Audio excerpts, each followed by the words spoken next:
5 kagawian natin na isanay natin tuwing umaga para magbabago ang sarili natin. 5 habits ito. Pero bago sa lahat po, no, ay ako'y nakikiusap na tapusin nyo tong vlogs na to dahil marami po kayong matutunan nito, lalo na ang parts na number 4. Okay? So mga baguhan sa aking channel, please subscribe, pakipindot ang notification, yung all. Notification yung bell, yung all, para ma-notify yung mga bago upload natin, mga kasulit kong kakots.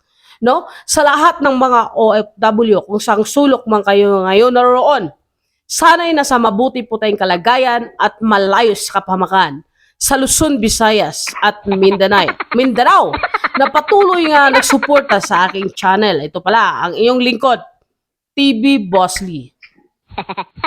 Teneng! Lumabas talaga itong pagka-comedy natin. So, yan. So, 5 habits. No, una, matutong magpapasalamat. No?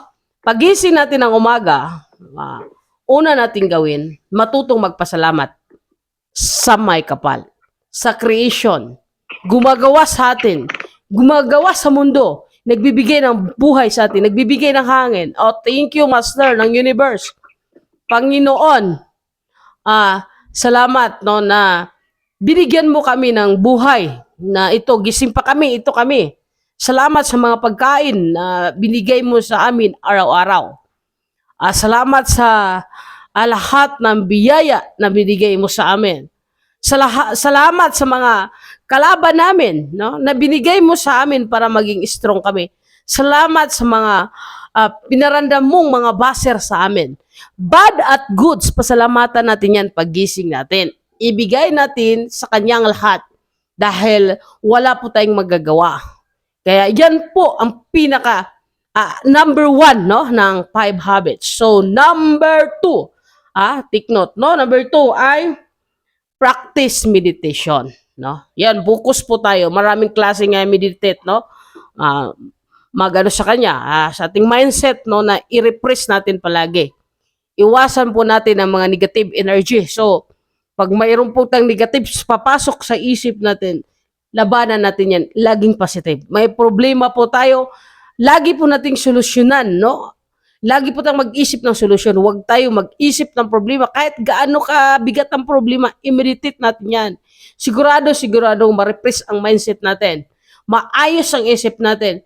Makapaglakad ng maayos, masolusyonan ng maayos natin ang lahat ng pinagdaanan natin. Meditate lang tayo. No? Isanay natin yan. Yan po ang number 2. Number 3, no? Journaling, no? Ang mga ginagawa natin araw-araw, no?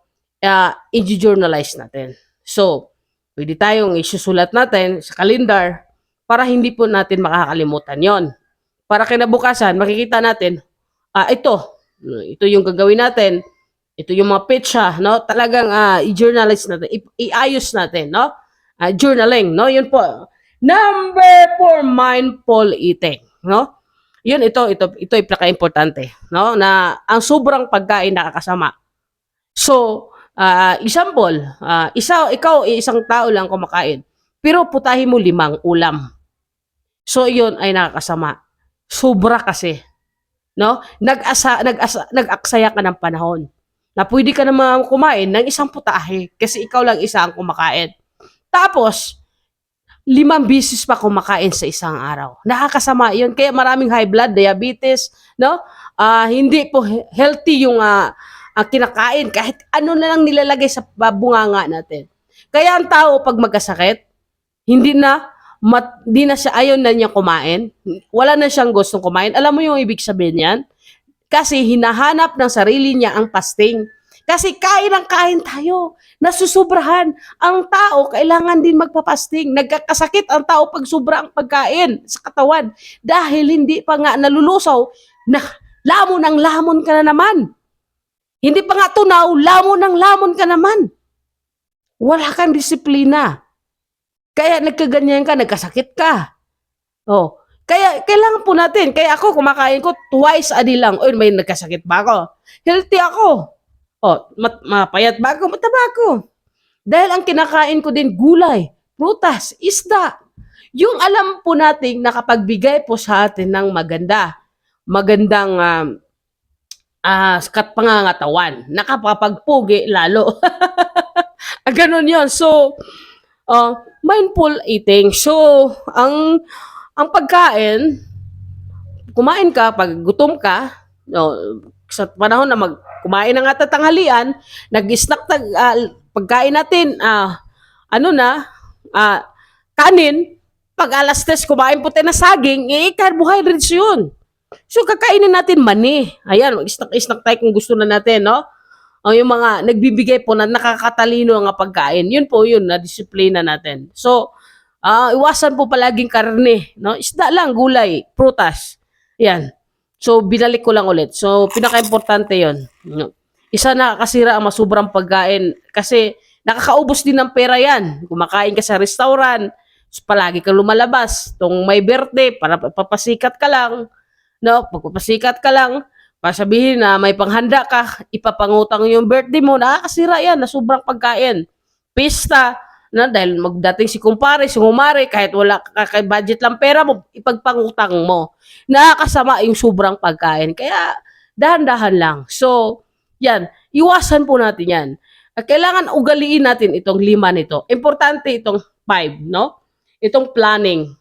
Ade. Bago ka po matulog, isulat mo na yung gagawin mo.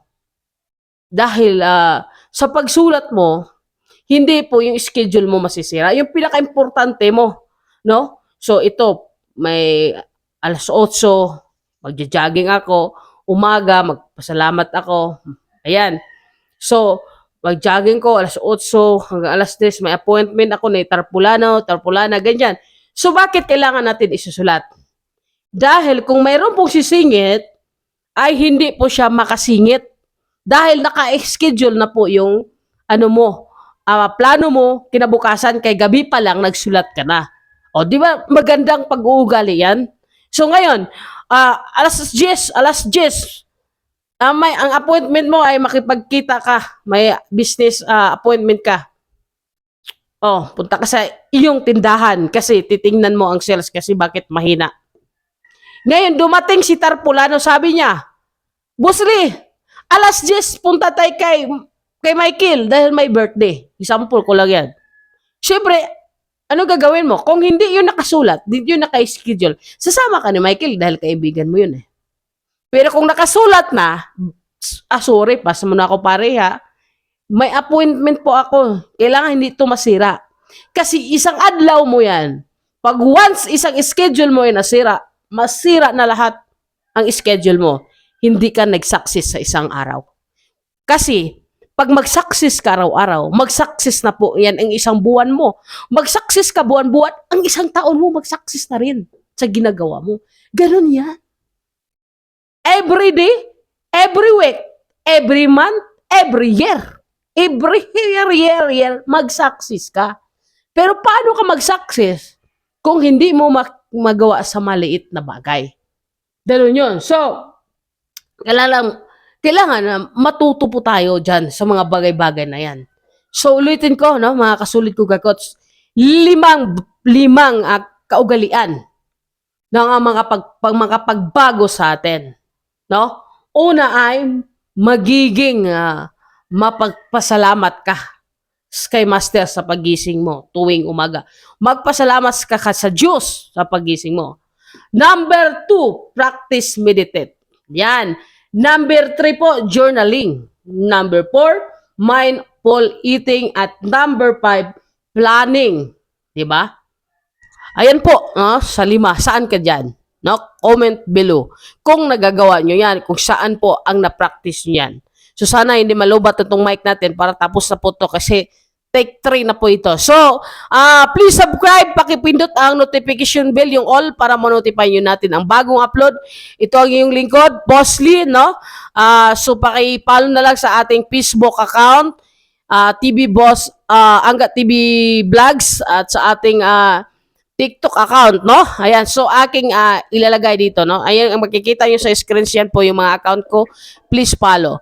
Mwah, mwah, mwah. Bye-bye, kakotsu.